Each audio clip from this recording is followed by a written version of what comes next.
Chennai அரும்பாக்கத்தில் group 2 தேர்வு எழுத வந்த இளைஞர்கள் மற்றும் பெண்கள் திடீர் சாலை மறியலில் ஈடுபட்டதால் பரபரப்பு நிலவியது. தொழில்நுட்ப கோளாறு காரணமாக தமிழகம் முழுவதும் இன்று நடைபெறவிருந்த குரூப் 2 மற்றும் 2A தேர்வுகள் ரத்து செய்யப்படுவதாக TNPSC அறிவித்துள்ளது. உதவி ஆய்வாளர், இளநிலை வேலைவாய்ப்பு அலுவலர், நன்னடத்தை அலுவலர், வனவர் உள்ளிட்ட பல்வேறு துறைகளில் உள்ள 828 காலி பணியிடங்களை நிரப்புவதற்கான குரூப் 2 மற்றும் 2A முதல்நிலை தேர்வு கடந்த செப்டம்பர் 28ஆம் தேதி நடைபெற்றது. இதில் தேர்ச்சி பெற்றவர்களுக்கு இன்று காலை, மதியம் என தேர்வுகள் நடைபெறும் என்று அறிவிக்கப்பட்டது. தமிழகம் முழுவதும் 38 மையங்களில் தேர்வு நடைபெற இருந்த நிலையில் சென்னையில் 7 மையங்களில் தேர்வெழுத ஏற்பாடு செய்யப்பட்டிருந்தது. இந்நிலையில் சென்னையில் அரும்பாக்கத்தில் உள்ள தேர்வு மையத்தில் 1000 பேருக்கு தேர்வெழுத ஹால் டிக்கெட் வழங்கப்பட்டிருந்த நிலையில் அங்கு 150 பேருக்கு மட்டுமே இருக்கைகள் ஏற்பாடு செய்யப்பட்டிருந்ததால் தேர்வர்கள் அதிர்ச்சியடைந்தனர். மேலும் அவர்களை நந்தனத்தில் உள்ள தேர்வு மையத்திற்கு செல்லுமாறு கடைசி நேரத்தில் அறிவுறுத்தியதால் ஆத்திரமடைந்த தேர்வர்கள் சாலை மறியலில் ஈடுபட்டனர்.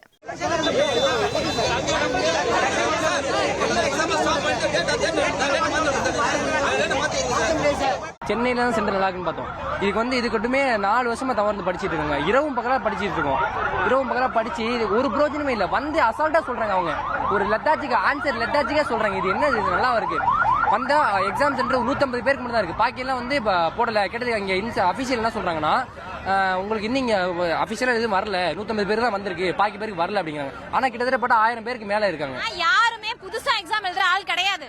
எல்லாருமே பிரிலிம்ஸை கிளியர் பண்ணி மெயின்ஸுக்கு வந்திருக்க ஸ்டூடெண்ட்ஸ் சார். அத்தனை பேரோட வாழ்க்கை இங்க என்ன சொல்றாங்க, ஈஸியா இங்க நம்பர் கிடையாது, நீங்க வந்து நாங்க வர்ற வரைக்கும் வெயிட் பண்ணுங்க சொல்லியிருக்கோம், வர்ற வரைக்கும் வெயிட் பண்ணுங்கன்னா ஒரு 1 hour தள்ளி வருவீங்களா, 2 hour தள்ளி வருவீங்களா? இருக்கிற பதட்டத்துல எப்படி ஸ்டூடெண்ட்ஸ் எழுதுவாங்க நீங்க எதிர்பார்க்கறீங்க? ஒரு மார்க்ல 2 மார்க்ல அவன் கட் ஆஃப் முடிச்சிட்டு அடுத்த வருஷத்துக்காக வெயிட் பண்ணிட்டு இருக்கான் சார். ஒவ்வொரு மார்க்ல அவங்க லைஃப் போயிட்டு இருக்கு. இங்க எத்தனை பேர் உள்ள, இங்க இவங்க மட்டும் கிடையாது, 300-400 பேர் உள்ள விடாம உள்ள அடைச்சு வச்சிருக்காங்க. இப்பதான் எல்லாரும் வெளியில வந்துட்டு இருக்காங்க. ஈஸியா அவங்களோட லைஃப் வந்து ஈஸியா போயிட்டு. சுமார் 1 மணி நேரம் நடைபெற்ற சாலை மறியலால் கடும் போக்குவரத்து நெரிசல் ஏற்படவே வாகன ஓட்டிகள் வாக்குவாதத்தில் ஈடுபட்டனர். சமரச பேச்சுவார்த்தை நடத்திய போலீசாருடன் தேர்வர்களும் வாக்குவாதம் செய்ததால் அந்த பகுதியில் பரபரப்பு நிலவியது. இதையடுத்து சென்னையில் இன்று நடைபெறவிருந்த குரூப் 2 மற்றும் 2A தேர்வுகள் ரத்து செய்யப்படுவதாக அறிவிக்கப்பட்டது. ஆனால் மற்ற மாவட்டங்களில் வினாத்தாள்கள் வெளியாகிவிட்டதால் தேர்வர்கள் அதிருப்தியை வெளிப்படுத்தினர். ரொம்ப கஷ்டப்பட்டு தான் சார் எல்லாம் படிச்சுட்டு வருது. 3 மாசம் ஒவ்வொருத்தவங்க லைஃப்ல வந்து எவ்வளவு இருக்கு, வந்து படிக்கிறதுக்கு வந்து கஷ்டப்பட்டு கூட வராங்க. வந்து அந்த அளவுக்கு சென்டர் தாண்டி படிச்சுட்டு கஷ்டப்பட்டு ஒரு மெயின்ஸ் எக்ஸாம்ன்றது போஸ்டிங், பெரிய போஸ்டிங், அந்த மாதிரி போஸ்டிங்கோட எக்ஸாம் சென்டர் இந்த மாதிரி பண்ணாங்கன்னா இவ்வளவு பேரோட லைஃப் வந்துட்டு பெஸ்ட். ஈஸியா வந்து சென்னையில மட்டும் ஃபர்ஸ்ட் கேன்சல் பண்றேன்னு சொன்னாங்க. சென்னையில கேன்சல் பண்ணா அப்ப எங்க மத்த சில எழுதிருப்பாங்க. அப்ப அவங்களுக்கும் எங்களுக்கு என்ன டிஃபரன்ஸ் சார் சொல்லுங்க. இந்நிலையில் தொழில்நுட்ப கோளாறு காரணமாக சென்னையில் தேர்வை நடத்த முடியவில்லை என்று தமிழ்நாடு அரசு பணியாளர் தேர்வாணைய தலைவர் பிரபாகர் விளக்கமளித்துள்ளார். மேலும் தேர்வர்கள் நலனை கருத்தில் கொண்டு தமிழகம் முழுவதும் இன்று நடைபெறவிருந்த குரூப் 2, 2A தேர்வுகள் ரத்து செய்யப்படுவதாகவும் தேர்வு நடைபெறும் தேதி பின்னர் அறிவிக்கப்படும் என்றும் அவர் கூறியுள்ளார். நாமக்கல்லில் பேக்கரி கடைக்கு வருபவர்கள் சாலையில் செல்லும் பெண்களை கிண்டல் செய்வதாக கூறி கடை உரிமையாளரை காவல் சிறப்பு SSI மிரட்டிய வீடியோ வெளியாகி பரபரப்பை ஏற்படுத்தியிருக்கிறது. நாமக்கல்லில் செயல்பட்டு வரும் பேக்கரி கடைக்கு சென்ற காவல் சிறப்பு உதவி ஆய்வாளர் அங்கிருந்த உரிமையாளரை ஆபாச வார்த்தைகளால் திட்டி மிரட்டல் விடுத்த காணொலி சமூக வலைதளங்களில் வேகமாக பரவி வருகிறது. ரோட்ல போது வருது, ரோட்ல நின்றுக்கிட்டு பிஸ்கட் அடிக்கிறது, கடையில் நின்றுதான் சைட் அடிக்கிறானுங்க. கடை எந்த மாதிரி வேணாமா, ஃபோன் பண்ணுமா, உன் கடை 10 மணி நேரம் நிறுத்திக்கணும், 31 நாள் சரி என்ன நினைச்சிட்டு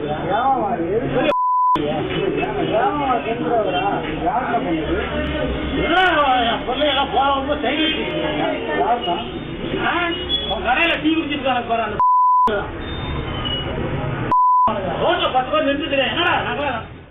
பரமத்தி வேலூர் அடுத்த புத்தனூரில் செயல்பட்டு வரும் பேக்கரிக்கு நேற்றிரவு சென்ற கரூர் மாவட்ட காவல் சிறப்பு SSI அங்கிருந்த கடை உரிமையாளருடன் வாக்குவாதத்தில் ஈடுபட்டுள்ளார்.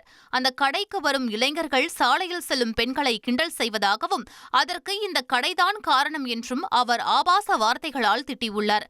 கடையை 10 மணிக்கே மூடிவிட வேண்டும், பெண்களை கேலி செய்யும் இளைஞரை நீதான் தடுக்க வேண்டும் என்றும் கடை உரிமையாளரை போலீஸ் SSI மிரட்டியதாக கூறப்படுகிறது. இந்த வீடியோ சமூக வலைதளங்களில் வைரலாகி வரும் நிலையில் போலீஸ் SSI மதுபோதையில் வந்து மிரட்டினாரா அல்லது வேறு ஏதேனும் காரணமா என்பது முழுமையான விசாரணைக்கு பின்னரே தெரியவரும் என்று கூறப்படுகிறது.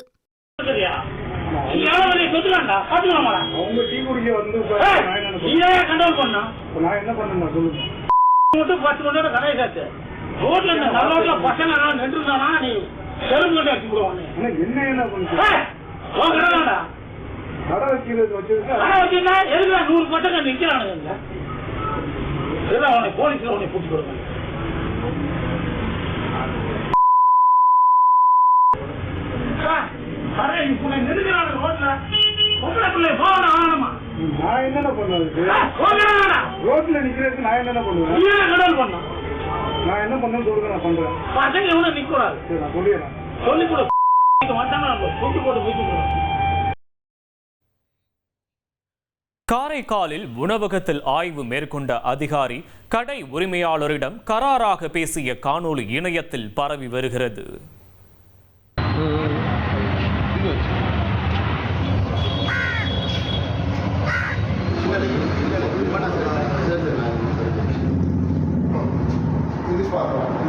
இது என்னப்பா, அவர் எதுல வச்சு சாப்பிடுறாரு, அவர் எதுல வச்சு சாப்பிடுறாரு.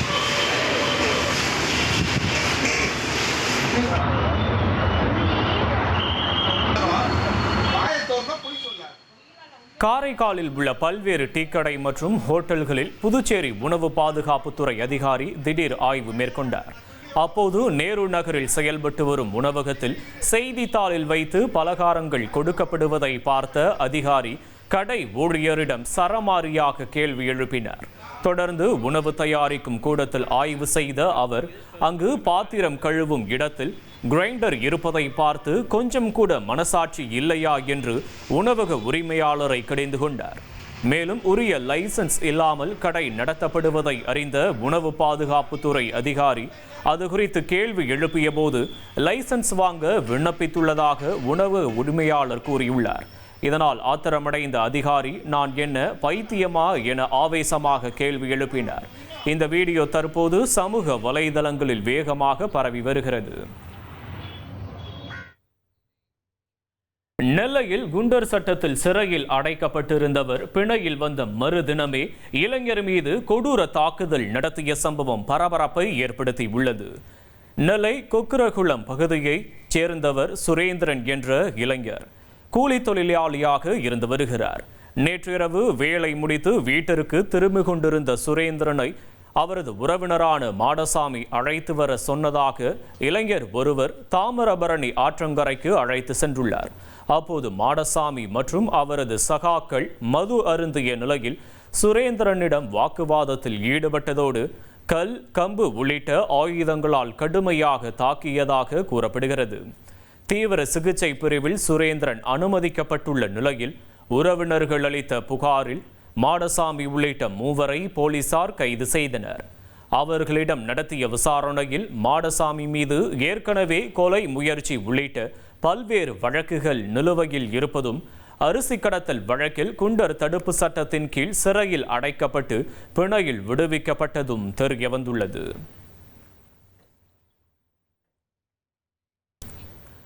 சென்னையில் தனியார் ஹோட்டலில் தங்கிய மலையாள நடிகையிடம் கட்டி பிடிக்கலாமா என கேட்ட ஊழியர் தற்போது சிறையில் கம்பி எண்ணிக்கொண்டிருக்கிறார். சென்னையில் உள்ள தனியார் ஹோட்டலில் மலையாள நடிகையிடம் அத்துமீற முயன்ற ஊழியரை போலீசார் கைது செய்தனர். சென்னை தியாகராய நகர் தாமஸ் சாலையில் உள்ள ஹோட்டலில் ஆலந்தூரைச் சேர்ந்த 20 வயது இளைஞர் சையது அப்ரிடி என்பவர் பகுதி நேரமாக வேலை பார்த்து வருகிறார். இந்நிலையில் கேரள மாநிலம் எர்ணாகுளம் பகுதியைச் சேர்ந்த இளம் மலையாள நடிகை படப்பிடிப்பு சம்பந்தமாக இந்த ஹோட்டலில் அறை எடுத்து தங்கியுள்ளார்.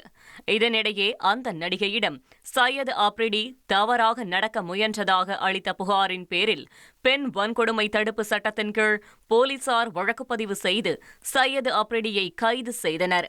பின்னர் அவரை நீதிமன்றத்தில் ஆஜர்படுத்தி சிறையில் அடைத்தனர். பெண் அரசு அதிகாரியை ஆபாசமாக வீடியோ எடுத்து பணம் கேட்டு மிரட்டிய 3 கேடிகளை போலீசார் அதிரடியாக கைது செய்துள்ளனர்.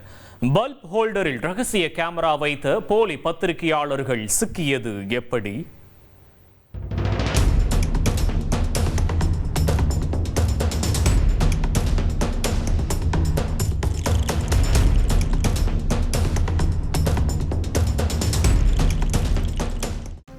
அதிகாரியின் வீட்டில் ரகசிய கேமரா வைத்து அந்தரங்க வீடியோ எடுத்து 1 கோடி ரூபாய் கேட்டு மிரட்டிய போலி பத்திரிகையாளர்கள்தான் இந்த மும்மூர்த்திகள்.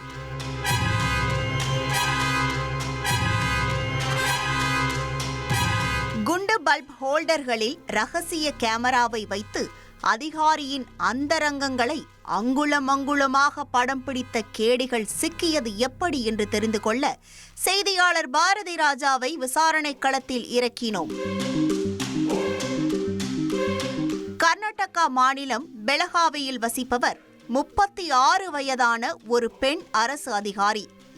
இவரிடம் பத்திரிகையாளர் என கூறி சமீர் நிசார் அகமது ஷேக், அப்துல் ரஷீத் மகானதார் மற்றும் முகமது பாலே குந்திரி ஆகிய 3 அறிமுகமாகியுள்ளனர்.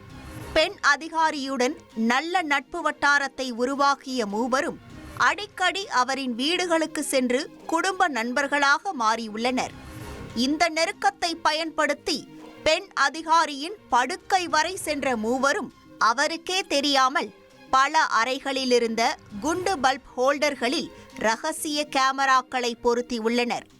இதை அறியாத பெண் அதிகாரி வீட்டில் வழக்கமாக இருந்துள்ளார். இதனை அடுத்து அந்த கேமராக்களின் மூலம் பெண் அதிகாரியின் அந்தரங்கத்தை அந்த கும்பல் பதிவு செய்துள்ளனர்.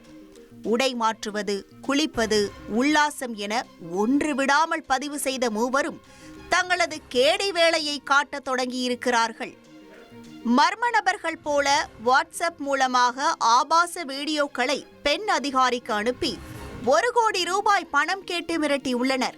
பணத்தை கொடுக்கவில்லை என்றால் மொத்த வீடியோக்களையும் இணையத்தில் வெளியிட்டு பெயருக்கு களங்கம் விளைவிப்பதாகவும் மிரட்டல் விடுத்துள்ளனர். இதனால் அஞ்சி நடுங்கிய பெண் அதிகாரி தன்னிடம் அவ்வளவு பணம் இல்லை என கூற 50 லட்சம் ரூபாயை கொடுத்தால் போதும் விட்டுவிடுகிறோம் என்று பேரம் பேசியிருக்கிறார்கள். இந்த செயலால் மன உளைச்சலுக்கு ஆளான பெண் அதிகாரி இந்த மிரட்டல் வேலைக்கு ஒரு முடிவு கட்ட நினைத்து மாலமாருதி காவல் நிலையத்தில் புகார் அளித்திருக்கிறார். அதன் பேரில் வழக்கு பதிந்த போலீசார் விசாரணையை தொடங்கியிருக்கிறார்கள். அதில்தான் அதிகாரிக்கு மிகவும் நெருக்கமான சமீர் நிசார் அகமது ஷேக், அப்துல் ரஷீத் மகானதார் மற்றும் முகமது பாலே குந்திரி ஆகிய 3 சேர்ந்து இந்த ஆபாச மிரட்டல் நாடகத்தை அரங்கேற்றியது அம்பலமானது. மேலும் அவர்கள் 3 எந்த செய்தி ஊடகத்திலும் வேலை செய்யவில்லை என்பதும் அவர்கள் போலி பத்திரிகையாளர்கள் என்பதும் விசாரணையில் தெரிய வந்தது. பெண் அதிகாரியிடம் மோசடியில் ஈடுபடவே அவரை பல நாட்களாக நோட்டமிட்டு அவரிடம் நெருக்கமாக பேசி பழகி வீடியோ எடுத்து மிரட்டி பணம் கேட்ட உண்மை தெரிந்தது. இதனை அடுத்து பணம் தருவதாக சொல்லி பெண் அதிகாரி மூலம் அந்த 3 போலீசார் ரகசிய இடத்திற்கு வரவழைத்தனர். 50 லட்சத்துக்கு ஆசைப்பட்டு வந்த போலி பத்திரிகையாளர்களான சமீர் நிசார் அகமது ஷேக், அப்துல் ரஷீத் மகானதார் மற்றும் முகமது பாலே குந்திரி ஆகிய 3 போலீசார் கைது செய்து சிறையில் அடைத்தனர். மேலும் அவர்கள் இதே பாணியில் வேறு யாரிடமாவது மோசடியில் ஈடுபட்டுள்ளனரா என்று விசாரித்து வருகின்றனர். கைது செய்யப்பட்டவர்களிடமிருந்து 8 மெமரி கார்டுகள், பென்டிரைவ், ரகசிய கேமரா ஹோல்டர்கள், 2 கார்கள் பறிமுதல் செய்யப்பட்டுள்ளன. இந்த சம்பவம் கர்நாடகாவில் பெரும் அதிர்வலைகளை ஏற்படுத்தியுள்ளது.